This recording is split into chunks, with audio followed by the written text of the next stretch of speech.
ओम शांति। सभी भाई बहनों को आज प्यारी बाबा के मधुर महावाक्य है 6/3/2025 प्रातः मुरली। ओम शांति। बाप दादा मधुबन।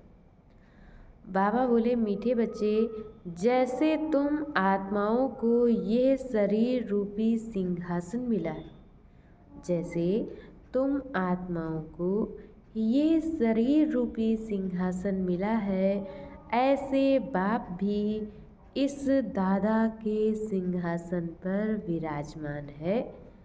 उन्हें अपना सिंहासन नहीं। जैसे तुम आत्माओं को ये शरीर रूपी सिंहासन मिला है, ऐसे बाप भी इस दादा के सिंहासन पर विराजमान है। उन्हें अपना सिंहासन नहीं। प्रश्न है, जिन बच्चों को ईश्वरी संतान की स्मृति रहती है, उनकी निशानी क्या होगी?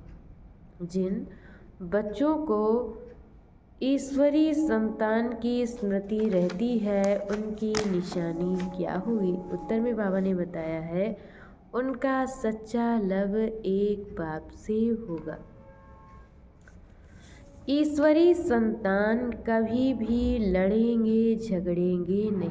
जो ईश्वरी संतान होंगी, बाबा कहते हैं, वे कभी लड़ेंगे झगड़ेंगे नहीं।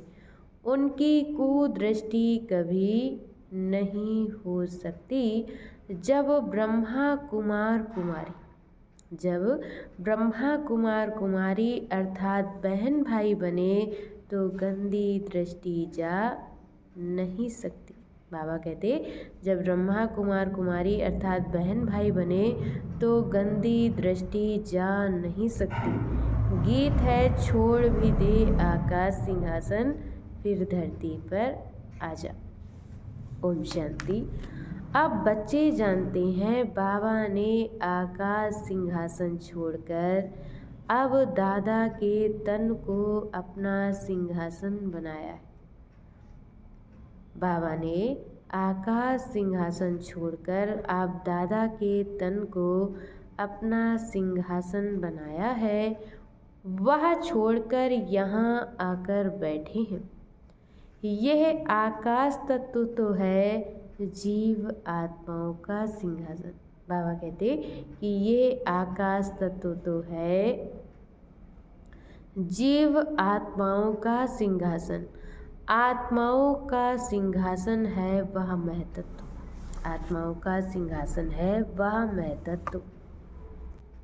जहाँ तुम आत्माएं बिगैर शरीर रहती थी, जहाँ तुम आत्माएं बिगैर शरीर रहती थी, जैसे आकाश में सितारे खड़े हैं ना, वैसे तुम आत्माएं भी बहुत छोटी छोटी वहाँ रहती थी। बाबा कहते, जैसे आकाश में सितारे खड़े हैं ना, वैसे तुम आत्माएं भी बहुत छोटी छोटी वहाँ रहती हो। आत्मा को दिव्य दृष्टि बगैर देखा जा नहीं सकता। आत्मा को दिव्य दृष्टि के बगैर देखा नहीं जा सकता। तुम बच्चों को अभी यह ज्ञान है, जैसे स्टार कितना छोटा है, वैसे आत्माएं भी बिंदी मिसल। बाबा कहते, जैसे स्टार कितना छोटा है, वैसे आत्माएं भी बिंदी मिसल हैं। अब बाप ने सिंहासन तो छोड़ दिया है। बाप ने सिंहासन तो छोड़ दिया है। बाप कहते हैं, तुम आत्माएं भी सिंहासन छोड़कर यहाँ इस शरीर को अपना सिंहासन बनाती हो। मुझे भी ज़रूर शरीर चाहिए। बाबा कहते कि मुझे भी ज़रूर शरीर चाहिए। मुझे बुलाते ही है पुरानी दुनिया में। गीत है ना, दूर देश का रहने वाला आया देश पर आए। और बाबा ने बताया है, तुम आत्माएं जहाँ रहती हो, वह है तुम आत्माओं और बाबा का देश। जहाँ तुम आत्माएं रहती हो, वह है तुम आत्माओं और बाबा का देश। फिर तुम स्वर्ग में जाते हो, जिसकी बाबा स्थापना कराते हैं। बाप खुद उस स्वर्ग में नहीं जाते। बाप खुद उस स्वर्ग में नहीं जाते, खुद तो वाणी से परे वानप्रस्थ में जाकर रहते। स्वर्ग में उनकी दरकार नहीं। बाबा खुद तो वाणी से परे वानप्रस्थ में जाकर रहते हैं, स्वर्ग में उनकी दरकार नहीं। वह तो सुख दुख से न्यारे है ना। तुम तो सुख में आते हो तो दुख में भी आते हो। बाबा कहते कि तुम तो सुख में आते हो तो दुख में भी आते हो। अभी तुम जानते हो हम ब्रह्मा कुमार कुमारियाँ बहन भाई, हम ब्रह्मा कुमार कुमारियाँ बहन भाई हैं। एक दो में कुदृष्टि का ख्याल भी नहीं आना चाहिए। यहाँ तो तुम बाप के सम्मुख बैठे हो। बाबा कहते यहाँ तो तुम बाप के सम्मुख बैठे हो, आपस में बहन भाई हो। पवित्र रहने की युक्ति देखो कैसी। पवित्र रहने की बाबा कहते युक्ति देखो कैसी है। यह बातें कोई शास्त्रों में नहीं है। सभी का बाबा एक है। सभी का बाबा एक है तो सभी बच्चे हो गए ना। बच्चों को आपस में लड़ना झगड़ना भी नहीं चाहिए। बाबा कहते बच्चों को आपस में लड़ना झगड़ना भी नहीं चाहिए। अच्छा, मीठे मीठे सिकिल दे बच्चों प्रति माता पिता बाप दादा का याद प्यार और गुड मॉर्निंग। रूहानी बाप के रूहानी बच्चों को नमस्ते। हम रूहानी बच्चों की तरफ से रूहानी माता पिता बाप दादा को याद प्यार नमस्ते, ओम शांति, गुड मॉर्निंग। शुक्रिया बाबा, शुक्रिया। और आज बाबा ने हम बच्चों को मुरली में धारण करने के लिए मुख्य सार दिया है। पहला पॉइंट, अपने ऊपर आपे ही रहम करना है। अपनी दृष्टि बहुत अच्छी पवित्र रखनी है। अपने ऊपर आपे ही रहम करना है और अपनी दृष्टि बहुत अच्छी पवित्र रखनी है। ईश्वर ने मनुष्य से देवता बनाने के लिए एडॉप्ट किया है। ईश्वर ने मनुष्य से देवता बनाने के लिए एडॉप्ट किया है, इसलिए पतित बनने का कभी ख्याल भी ना आए।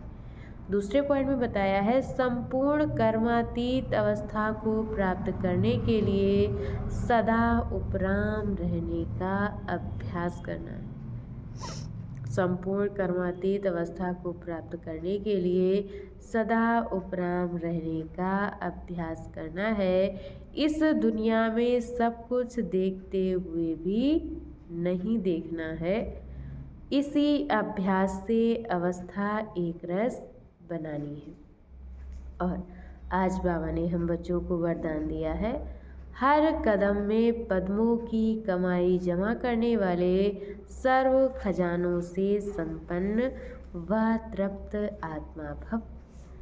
हर कदम में पद्मों की कमाई जमा करने वाले सर्व खजानों से संपन्न व तृप्त आत्मा भव।